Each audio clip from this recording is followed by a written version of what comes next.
오늘 우리가 보고 있는 말씀은 베드로전서 1장 말씀입니다. 베드로전서는 예수님의 소위 수제자라고 얘기하는 베드로가 기록한 책이죠. 여러분, 베드로는 예수님의 사역과 예수님의 죽으심과 그리고 예수님의 부활하심을 직접 눈으로 목격한 사람입니다. 그래서 그 뜨거운 열정을 가지고 곳곳으로 찾아가서 그 예수가 누군지, 정말 하나님의 아들이라는 사실을 곳곳마다 찾아가서 복음을 전파를 했죠. 본서는 그런 베드로의 노력이 굉장히 잘 묻어나는 책이다 라고 말할 수가 있을 겁니다. 특히 본서를 기록할 당시 베드로는 로마에서 순교를 당하기 직전에 소아시아의 성도들이 전국 각지로 흩어져 있었을 때, 그때 성도들에게 이 성도들을 격려해야 되겠다, 위로해야 되겠다, 그런 메시지를 가지고 쓴 책입니다. 그러니까 베드로 전서를 기록할 당시에는 네로 황제의 극심한 핍박이 절정에 이르렀을 때였습니다. 이때 성도들은 어떻게 살아야 되나? 이 땅의 고난과 눈물과 이런 핍박과 어려운 가운데서 성도들은 어떤 태도를 가지고 어떤 모습으로 살아야 되냐라는 그런 큰 주제를 가지고 써내려가고 있는 책이죠. 그래서 오늘 본문에도 보면 미래의 기쁨과 그리고 현재 당하는 고난, 이 두 가지를 대조하면서 메시지를 보여주고 있습니다.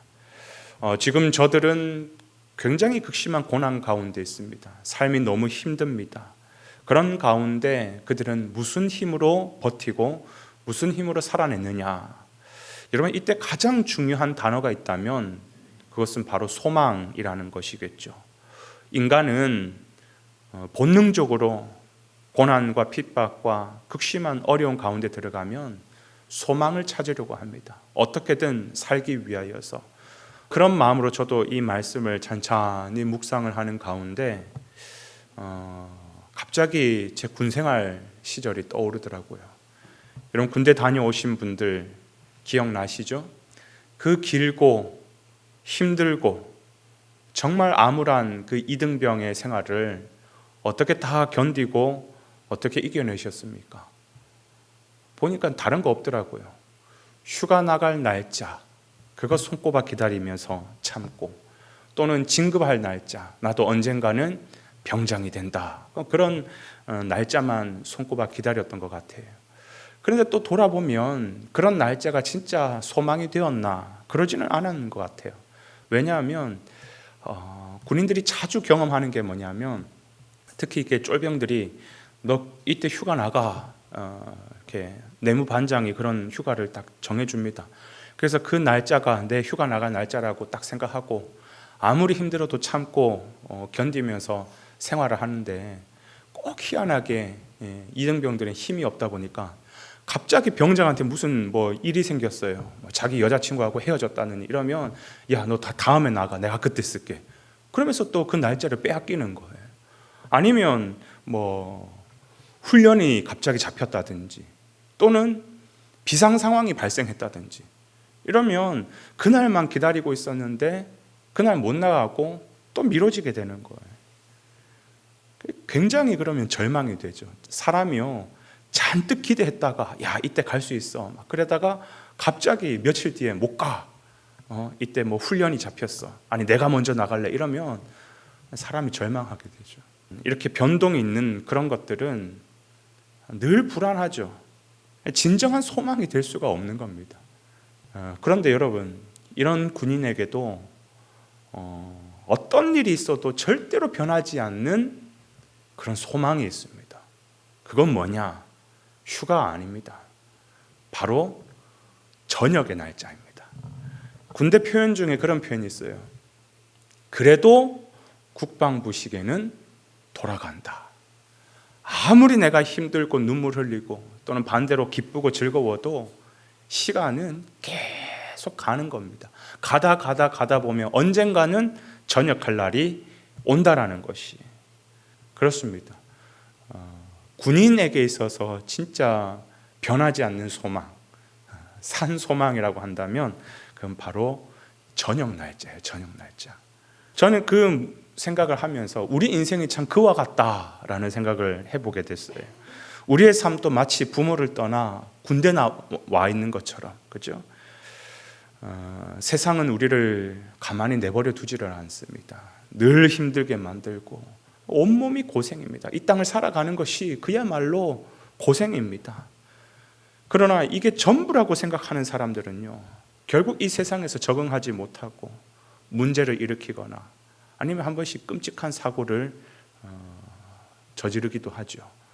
또는 이 땅의 가치에 소망을 두고 살다가 크게 배신을 당하기도 하고 뒤통수를 맞기도 하고, 예를 들어서 부와 명예, 지위, 권세, 이것이 있으면 나의 인생을 장밋빛 인생으로 인도해 주겠지, 철석같이 믿고 그렇게 따라갔는데 결국은 이 변화무쌍한 세상 가운데서 내 꿈도 내 소망의 근거도 다 변하는 것을 보면서 더 깊은 절망의 나락으로 떨어지는 사람들도 굉장히 많이 봅니다. 그래서 전도서 기자는 우리에게 뭐라고 얘기하냐면, 사람이 해 아래에서 행하는 모든 수고가 사실 다 의미 없다, 헛되다, 그렇게 얘기를 합니다. 그렇지 않습니까? 우리가 각자 몇 년의 인생을 살아오셨는지 모르겠지만 짧으면 짧다라는 인생, 또 길면 길다라는 인생 한번 돌아보십시오. 해 아래에서 우리의 수고가 무슨 의미가 있습니까? 그렇기 때문에 전도서는 어떤 결론으로 우리에게 얘기를 해주고 있냐면, 그러니까 너는 청년의 때에 아무 낙이 없다라고 할 때가 이르기 전에 너의 창조주 여호와를 기억하라 라고 얘기하고 있어요. 그렇습니다. 성경은 우리에게 유일한 소망은 예수 그리스도밖에 없다, 오직 하나님 한 분밖에 없다라고 얘기하고 있어요. 왜 예수님이 우리 인생에 흔들리지 않는 기둥 같은 분입니까? 사실 사단 마귀가 우리의 삶을 송두리째 흔들고 뿌리 뽑으려고 할 때도 사단이 우리를 접근할 수 있는 모든 죄의 문제를 해결하신 분이 예수 그리스도이기 때문이죠. 그분은 십자가에서 죽으심으로 말미암아 모든 죄의 문제를 해결하셨습니다. 그러나 그분은 십자가에서 죽은 걸로만 끝나는 것이 아니라 그 죽음의 권세를 깨트리고 다시 생명으로 살아나셨죠. 부활하셨습니다. 그러니까 그분은 우리의 그냥 죽은 소망, 어떤 액자 안에만 갇혀있는 초상화와 같은 그런 분이 아니라 정말 죽음의 가운데서 살아나셨고, 그래서 우리에게 영원한 소망, 변하지 않는 소망, 산 소망이 되셨다라는 것이. 그러니까 우리는 이 땅을 살아가면서 유일한 소망으로 삼아야 될 것은 뭐냐면 다름 아닌 바로 예수 그리스도라는 것이. 특별히 그분이 오시면 이 땅의 모든 수고로운 슬픔과 눈물과 그 핍박의 인생이 다 끝나고 우리도 이 땅의 삶을 전역하게 되는 날이 속히 온다라는 것이.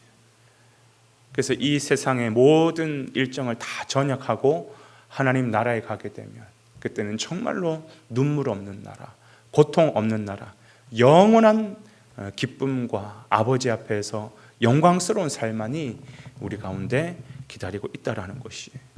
그러니까 성도는 오늘 하루를 어떻게 살아야 되겠습니까? 이 세상을 비관하고 이 세상 앞에서 또는 원망 불평하고 또는 엄한 사람 붙잡고 하소연하고 엄한 사람 붙잡고 내 신세 한탄하는 것이 아니라 우리의 유일한 소망 되시는 그 예수 그리스도를 바라보면서 참고 인내하고 버텨내는 귀한 성도 되시기를 주님의 이름으로 축원해 드리겠습니다.